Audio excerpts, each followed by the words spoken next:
सर्वांना नमस्कार. स्वागत आहे आपलं मराठी चातुर्य कथा या यूट्यूब चॅनलवर. व्हिडिओला लाईक करा, चॅनलला सबस्क्राईब करा आणि बेल आयकॉनवर क्लिक करा, जेणेकरून सगळ्या नोटिफिकेशन्स तुमच्यापर्यंत वेळेत पोहोचतील. ऑफिसवाला लव विट्टशन भाग 222. मग आता चक्क देसाई मॅन्शनमध्ये या रॉयल भूतांनी रात्री धुडगूस घातला आणि तन्वी आणि अर्जुन सरांना रोमॅन्समध्ये सारखा व्यत्यय यायचा आणि तन्वी हसायला लागली आणि अर्जुन सरांनी थोडंसं चिडून डोक्यावर हात मारला, कारण त्यांना हा असा डिस्टर्ब आवडत नव्हता. आणि अर्जुन सर म्हणाले, तनू अगं किती नॉईस करतात हे लोक, अगदी लहान मुलांसारखे. इतका सगळा गोंधळ तर कधीच प्रिन्सेस, टायगर, स्वीटी, पिहू, मधू, परी, पराग हे सगळे लहानपणी एकत्र यायचे ना, तरीसुद्धा यांनी कधीच इतका गोंधळ घातला नव्हता. इतका हे लोक गोंधळ घालतात. तू त्यांना वेगळ्या वेगळ्या रूममध्ये का नाही झोपायला सांगितलं? सेपरेट झोपले असते तर कदाचित शांत झोपले असते.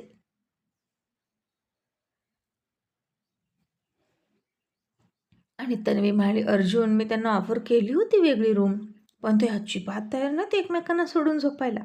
मग मी काय करू रे? आणि ते थकून थकून झोपतील, डोंट वरी.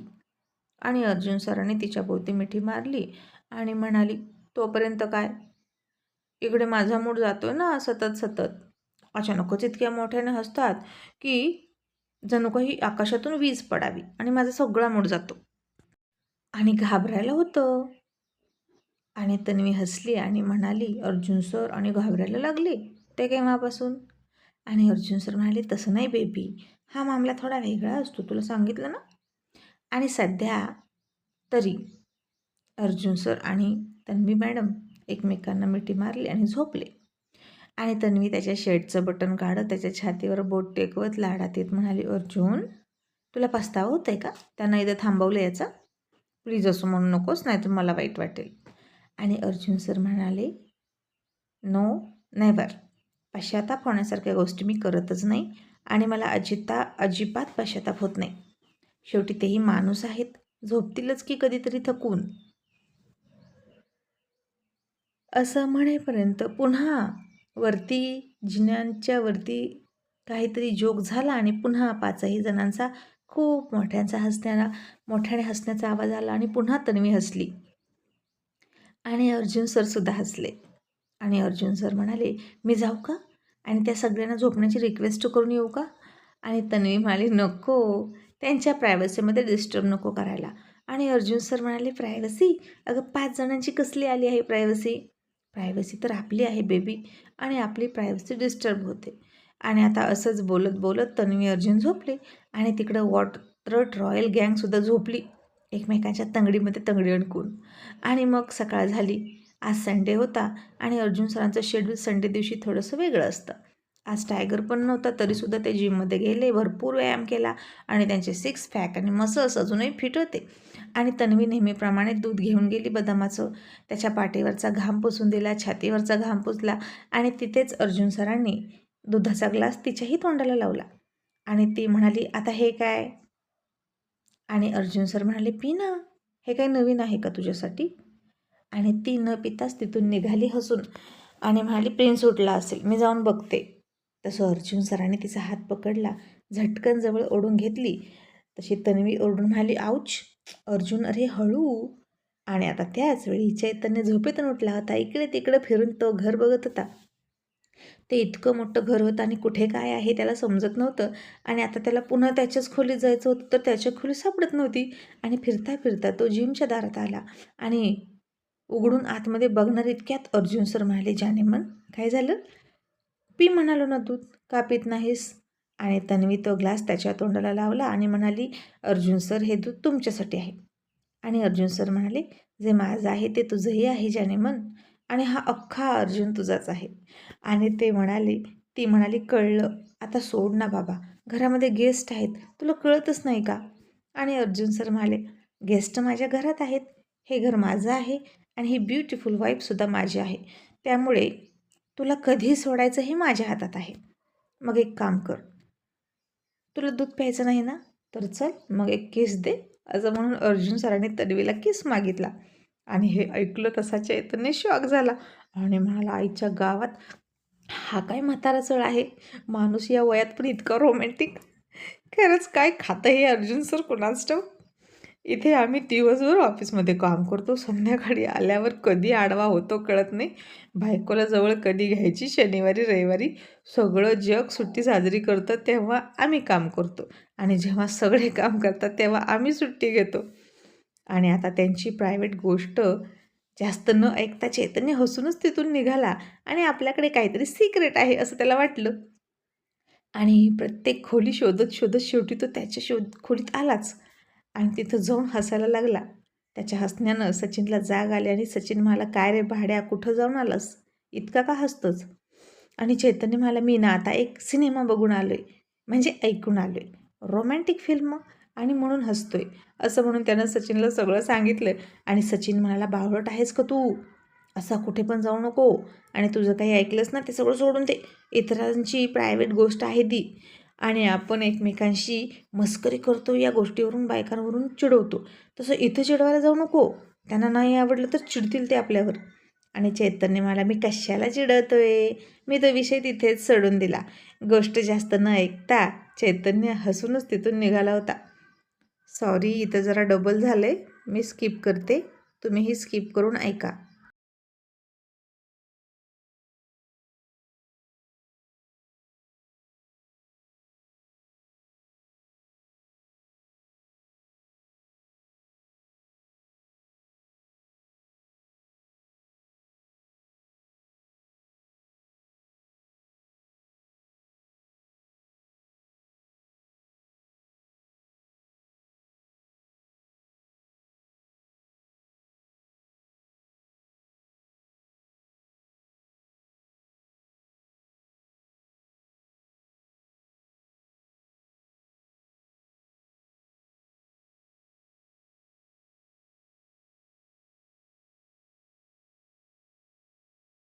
मग आता हळूहळू सगळे रॉयल बॉयज जागे झाले आणि त्यांना नाश्त्यासाठी बोलवायला नोकर गेली. आजचा नाश्ता मात्र नोकरांनी बनवला होता आणि खूप प्रकार बनवले ते नाश्त्यासाठी. पराठे बनवले होते, तेही 2-3 प्रकारचे. पनीर पराठा, मेथी पराठा, आलू पराठा, सँडविच होतं, ब्रेड अँड टोस्ट होते, पास्ता होता, फळं होती, दूध होतं, ज्यूस होतं. आणि इतके सगळे पदार्थ बघितले आणि रॉयल बॉस थोडे चकितच झाले आणि म्हणाले, बापरे मॅडम, तुम्ही किती काय काय बनवून ठेवले, खरंच तुमच्या कामाचा उरूक खूप आहे बरं का. आणि तन्वी हसून म्हणाली, नाही, आता मी यातलं काहीच नाही केलं, हे सगळं मेडनं केलं आहे आणि आमची मेडसुद्धा छान कुक आहे. आणि राहुल म्हणाला, मग आता कसं बोललात, अहो तुम्ही मालकीण आहात, त्यांना पगार देता आणि तुम्हीच कशाला किचनमध्ये जाता, त्यापेक्षा नोकरांना काम करू द्या, आपल्याला हवं तसं बनवून घ्यायचं. तन्वी म्हणाली, तुमचं बरोबर आहे, पण इकडे आमच्या अर्जुन सरांना माझ्याच हातचं जेवण लागतं, त्यांच्यासाठी तरी मला जावंच लागतं. आणि मिस्टर राहुल, ही प्रेमाची गोष्ट आहे, कंटाळ्याची नाही, थकव्याची नाही, किंवा बोरिंगसुद्धा नाही वाटत. आणि अर्जुनराव म्हणाले, अगदी बरोबर, जेवणामध्ये प्रेम उतरतं आणि ते जेवण जर आपण खाल्लं ना तर आपण सगळे एकमेकांवर प्रेम करायला लागतो. पैसे देऊन जे नोकर जेवण बनवतात त्यामध्ये फक्त काम असतं आणि व्यवहार असतो, आपुलकी वाढत नाही त्यामुळं. मग आता असंच बोलत बोलत सगळ्यांचा नाश्ता झाला आणि आता काय करायचं, आज दिवसभर संडे आहे. अर्जुन सर तर घरीच राहणार होते आणि रॉयल गँग काय बांधल्यासारखी एका जागी थांबणार नव्हती. आणि राहुल मला, मी नाही थांबू शकत बाबा घरामध्ये दिवसभर, आणि तुमचं टायगर तर रात्री येणार आहे ना, मग मी इथे थांबून काय करू.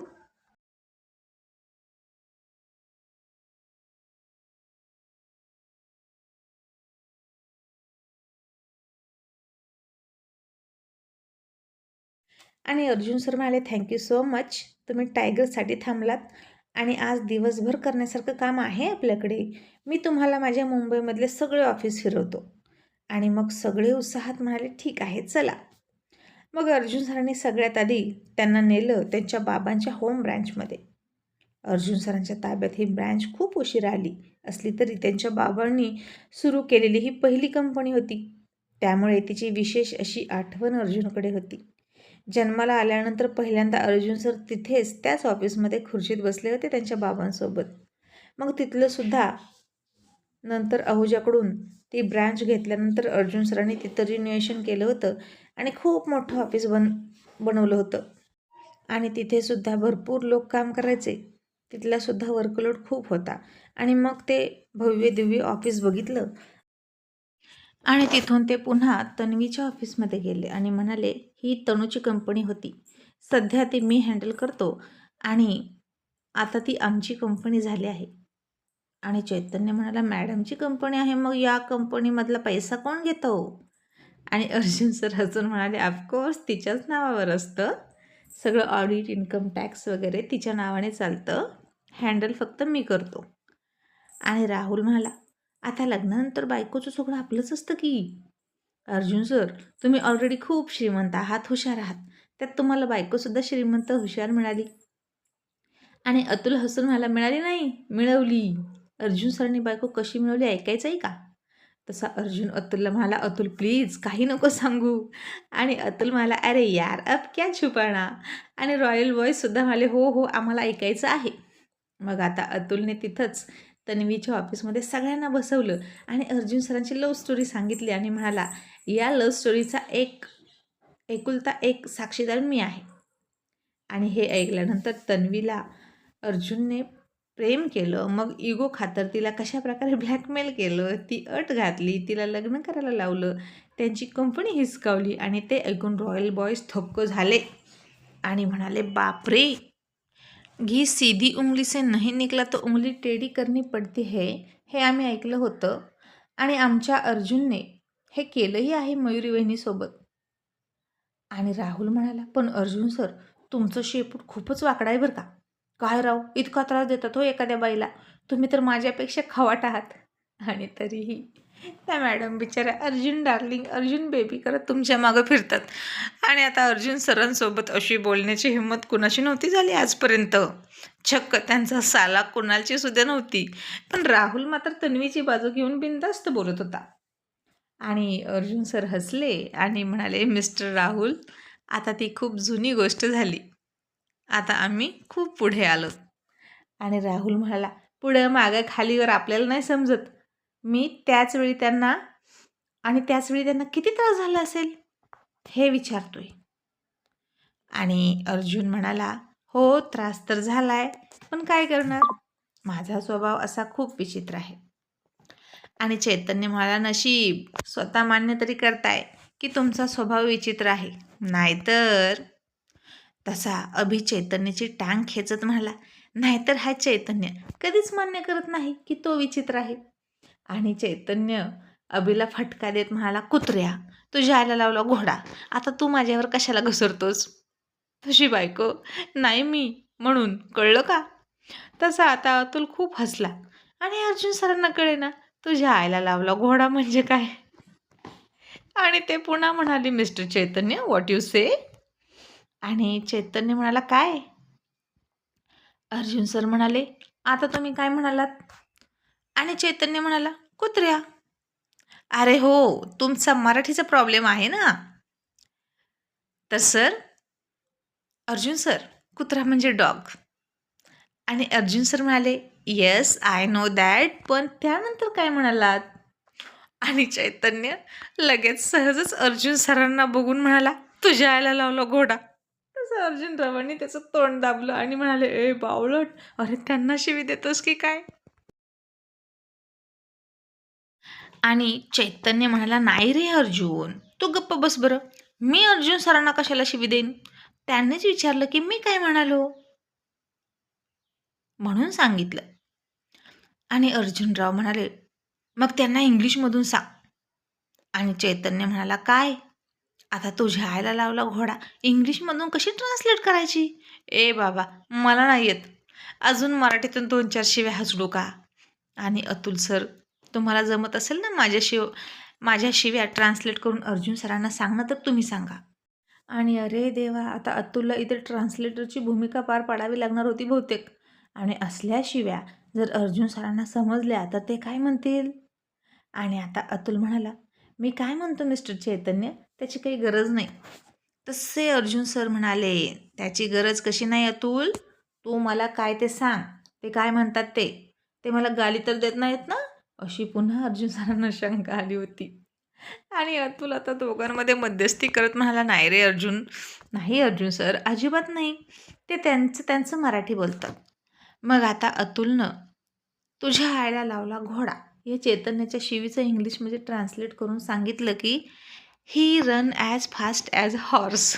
तो घोड्यासारखा पळतो, अशी थाप मारली. मग आता दिवसभर अर्जुन सर आणि रॉयल बॉयज एकत्र असणार होते. चैतन्य कधी कधी म्हणायचा, तुझी आई घाल. तसं अर्जुन सरांना ते समजत नव्हतं. त्यासाठी ते लगेच अतुलकडे बघायचे, म्हणजे अतुलनं ते ट्रान्सलेट करून सांगावं म्हणून. आणि अतुलही वेळोवेळी ट्रान्सलेटरची भूमिका वठवायचा. आणि अतुल म्हणाला, तुझी आई घाल म्हणजे your mother is so sweet. आणि कधी कधी अर्जुनराव रॉयल गँगवर चिडायचे आणि म्हणायचे, तुमच्या आईला लावला टांगेवाला. आणि पुन्हा अर्जुन सर काहीच कळलं नाही म्हणून अतुलकडे बघायचे आणि म्हणायचे, मिस्टर अर्जुन आता काय म्हणाले अतुल? आणि अतुल म्हणायचा, युअर मदर सिट इन टांगा. आईचे पाय दुखतात ना म्हणून तिला टांग्यामध्ये बसवायची. आणि सर, तुम्हाला टांगा म्हणजे तरी काही माहीत आहे ना? आणि पुन्हा अर्जुन सरांनी तोंडवाकडे केलं आणि म्हणाले, नो. आता त्यांना टांगा म्हणजे काय पण माहीत नव्हतं. आणि चैतन्य म्हणाला, ओ अर्जुन सर, तुम्हाला टांगा माहीत नाही होय? आणि राहुल म्हणाला, अहो, ज्यांना आपण ढांगा टाकत जातो ना त्याला म्हणायचं टांगा. आणि आता अर्जुन सरांना डांगा म्हणजे तरी कुठं काय माहीत होतं? अहो, या टांगा असतात ना, असं म्हणून पायाकडे इशारा केला. आणि अर्जुन सर म्हणाले, ओ आय सी. आणि सगळे रॉयल गँग हसत होती. आणि अर्जुन सरांनी शंका उत्पन्न केली आणि म्हणाले, but your mother sitting in टांगा, ती पायावर का बसेल? असं का म्हणाले मिस्टर अर्जुन? आणि अतुल थाप मारत आणि अर्जुनरावांना टाळी देत म्हणाला, सर, अहो आईच्याच टांगा दुखतात, ती जास्त वयाची असते ना. आणि शब्दशः ट्रान्सलेट होत नाही हो इंग्लिशचे शब्द. अशी थाप मारली आणि खूप हसायचे ते सगळे. मग आता थोड्या वेळाने चैतन्याने सचिनची खोड काढली आणि सचिन म्हणाला, तुझ्या बापाला लावला उंट, तुझ्या बापाची बाबळ उडते का रे गप्प बसायला? तसं पुन्हा अर्जुन सर अतुलकडे बघून म्हणाले, आता मिस्टर सचिन काय म्हणाले? आणि अतुल आता म्हणाला, ते म्हणाले की आय रिस्पेक्ट युअर फादर. तशी पुन्हा सगळी रॉयल गँग आणि अतुल फिदी फिदी हसायचे. आणि शेवटी जिथं अर्जुन काम करायचा तिथे त्याच्या बिझनेसच्या मेन ऑफिसमध्ये गेले आणि ती इथली सगळी उंच बिल्डिंग बघितली. आतमध्ये जाऊन सगळ्यांनी पॉश अशी केबिन बघितली. सगळे भारावून गेले आणि अर्जुन सरांच्या केबिनमध्ये त्यांना आतापर्यंत मिळालेले अवॉर्ड अँड होल वर्ल्ड, अख्ख्या जगामधल्या प्रसिद्ध बिझनेसमन आणि तिथल्या प्रमुखांसोबत अर्जुन सरांचे असलेले फोटो, अमेरिका, रशिया, चीन, जपान, इंडिया, असं सगळ्या देशांच्या फेमस व्यक्तींसोबत त्यांचे फोटो तिथे होते. आणि ते रॉयल गँगनी बघितलं आणि कोपरापासून हात जोडले आणि म्हणाले, यू आर ग्रेट सर. आणि आम्ही इथं आलो, तुमच्याशी भेटलो, आम्ही धन्य झालो. खरंच तुम्ही खूप मोठी व्यक्ती आहात आणि आपला मराठी माणूस इतका मोठा होऊ शकतो हे आज पटतंय. मग आता शेवटी सगळे निघाले घरी आणि अर्जुन सरांनी त्यांना 5 स्टार हॉटेलमध्ये लंचसुद्धा करवला. आणि संध्याकाळ झाली होती. पुन्हा सगळे घरी निघाले देसाई मेन्शनमध्ये. आणि तिथं पोहोचल्यावर खाली उतरता तन्वी बाहेर आली आणि नेहमीसारखीच अर्जुनच्या बगलेत जाऊन उभा राहिली. आणि अर्जुन सरांनी सवयीप्रमाणे कमरेत हात घालून जवळ ओढली. आणि सकाळी पण त्यांचा रोमॅन्स ऐकला होता आणि आता हे लाडालाडातलं जवळ येणं बघितलं. आणि चैतन्य म्हणाला, घ्या, आईच्या गावात तरण्याचं झालंय कोळसं आणि म्हाताऱ्यांना आलंय बाळसं. आणि हे ऐकून अर्जुन सर पुन्हा चक्रावले आणि म्हणाले, व्हॉट मिस्टर चैतन्य, आता तुम्ही काय म्हणालात? अतुल, हे काय म्हणाले मला ट्रान्सलेट करून सांग. आणि आता दिवसभर ट्रान्सलेट करून करून वैतागलेलं अतुलनं डोकं खाजवलं आणि याचं काय ट्रान्सलेट करू म्हणून वैतागलं. आणि ही रॉयल गँग कधी झाली इथून असं त्याला वाटलं.